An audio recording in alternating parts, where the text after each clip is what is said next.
नमस्ते सभी लोगों को मेरा प्रणाम। तो आइए आज का जो हमारा विषय है वो सूर्य नमस्कार है।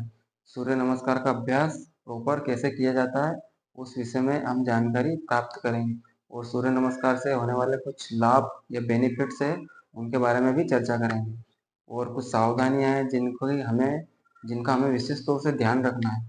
तो अगर वो गलती आप नहीं करते हैं तो आपको इसके विशेष तौर से और बहुत अधिक मात्रा में इससे लाभ देखने को मिलते हैं। तो आइए सबसे पहले हम सूर्य नमस्कार का अभ्यास करने से हमें क्या क्या बेनिफिट्स मिलते हैं उसके बारे में जानकारी ले लेते हैं। सबसे पहले जो सूर्य नमस्कार है वो 12 आसनों से मिलकर बना है। तो जब 12 आसनों का अभ्यास एक साथ किया जाता है तो उससे हमारे शरीर पर ज़्यादा मात्रा में फायदे देखने को मिलते हैं। सबसे पहली बात कि सूर्य नमस्कार का अभ्यास करने से हमारी बॉडी में फ्लेक्सिबिलिटी आती है, यानी कि लचीलापन आता है। दूसरी बात कि सूर्य नमस्कार जो है वो हमारे पूरी बॉडी पर और एक एक अंग पर कार्य करता है। जैसे हमारा हिप मसल्स हो गया, थाई थाई मसल्स हो गया और स्पाइनल हो गया, यानी कि पूरी बॉडी पर वर्क करता है।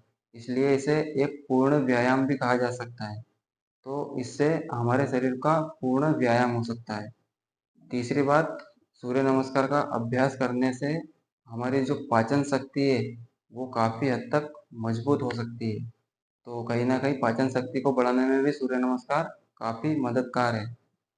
और चौथी बात, आपने सुना होगा कि हमारे शरीर में 3 प्रकार के कफ होते हैं, वात, पित्त और कफ। ये अगर इनका अनबैलेंस हो जाते हैं, ये गड़बड़ा जाते हैं, तो हमारे स्वास्थ्य पर इसका काफ़ी असर पड़ता है। तो सूर्य नमस्कार से वात, पित्त और कफ ये भी बैलेंस में बना रहते हैं। एक बात और कि सूर्य नमस्कार का अभ्यास करने से हमारी मन और बुद्धि अच्छी हो जाती है, तेज हो जाती है। जिन लोगों को किसी प्रकार की कोई सर्जरी या ऑपरेशन वगैरह हुआ है तो ऐसे लोगों को सूर्य नमस्कार अवॉइड करना चाहिए। तो चलिए अब हम सूर्य नमस्कार का अभ्यास कैसे करना है उस विषय में आगे बढ़ते हैं। सबसे पहले इस प्रकार समस्थिति में आ जाएंगे, दोनों पंजे मिले हुए और दोनों हाथ शरीर के बगल में, नज़र सामने की ओर, गर्दन सीधी। और इस प्रकार से दोनों हाथों को प्रणाम मुद्रा में ले आएंगे और अपने हृदय के सामने प्रणाम मुद्रा में लाकर ऐसे सामने की ओर देखेंगे और आंखें बंद करके पहले मन ही मन सूर्य नमस्कार का अभ्यास करने से पहले सूर्य भगवान को प्रणाम करेंगे। फिर आंखें खोलेंगे और इस प्रकार से ये सांस को भरते हुए पीछे की ओर जाएंगे। ये हस्तोत्थान आसन हो गया और फिर श्वास को छोड़ते हुए नीचे की ओर आएंगे और इस प्रकार से नीचे आते हुए दोनों हथेलियों को इस प्रकार मैट पर रख देंगे और दोनों घुटन सीधे रहेंगे। और इस प्रकार से आप कोशिश करें कि आपकी जो घुटने हैं उससे आपके सिर को टच करो। इस प्रकार से आप कर सकते हैं। आप इस प्रकार से नहीं कर सकते, आप इस प्रकार से भी कर सकते हैं, लेकिन आपको ध्यान ये रखना है कि आपको इस प्रकार से डाउन नहीं होना है। जब आपके हाथ की जो मूवमेंट है वो इस प्रकार से शरीर के साथ ही लाना है आपको हाथ। आप इसमें ऐसा भी कर सकते हैं कि आप एंकल को पकड़ सकते हैं और इस प्रकार से भी कर सकते हैं, ऐसे भी कर सकते हैं, लेकिन सबसे जो बेस्ट है वो ये वाला ही है। इस प्रकार से मैट पर दोनों हथेलियों को रखेंगे और इस प्रकार से मैट अपने दोनों घुटनों से अपने हेड को टच करेंगे।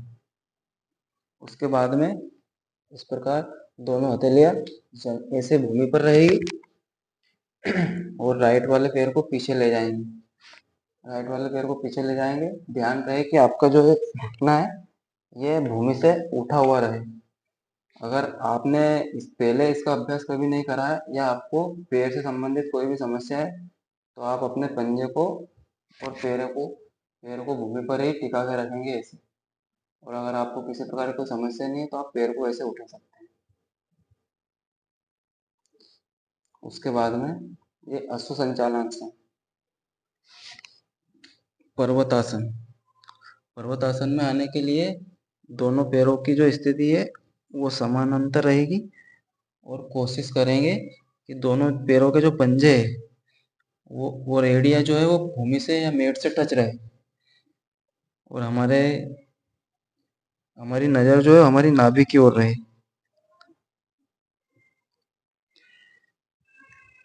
छठा है अष्टांग नमस्कार।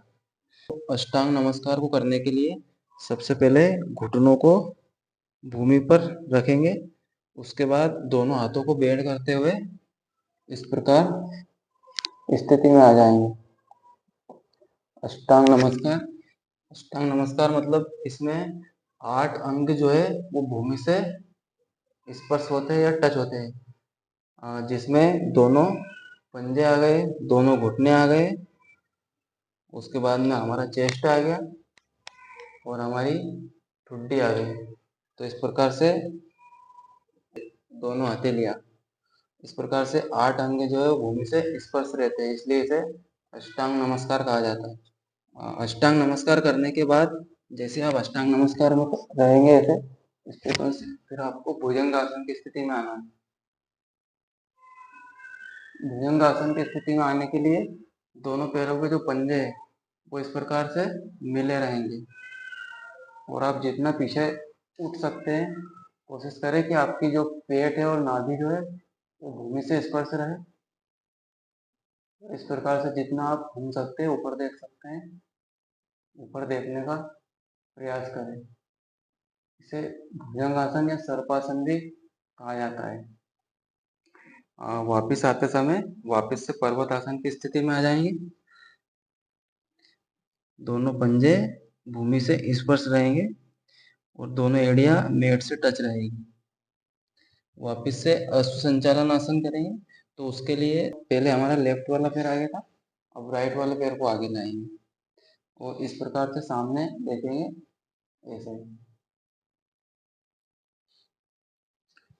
फिर पादहस्त आसन की स्थिति में आ जाएंगे, वापिस से वही वाले आसन में दोनों हथेलियां मेट पे टच रहेंगी, दोनों घुटन सीधे रहेंगे और आप अपने हेड को अगर टच कर सकते हैं तो दोनों घुटनों से टच कर सकते हैं।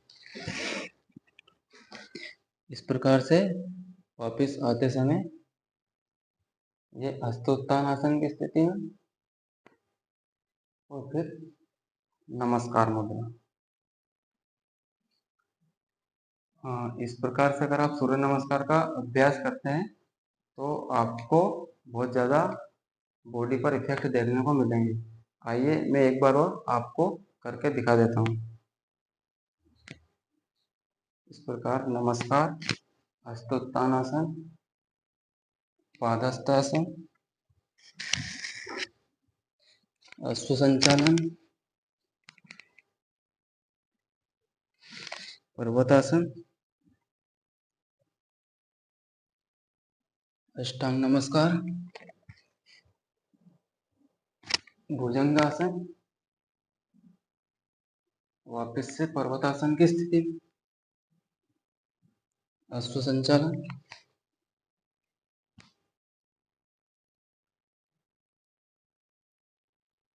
पादहस्त आसन, हस्तोत्थान आसन और नमस्कार आसन। इस प्रकार से आप सूर्य नमस्कार का अभ्यास कर सकते हैं। आशा करता हूँ कि आपको वीडियो पसंद आया होगा। आप कमेंट के माध्यम से साझा कर सकते हैं और हमें सपोर्ट कर सकते हैं, हमारे चैनल को सब्सक्राइब भी कर सकते हैं। तो मिलते हैं किसी ऐसे ही अगले वीडियो में, तब तक के लिए जय हिंद, जय भारत।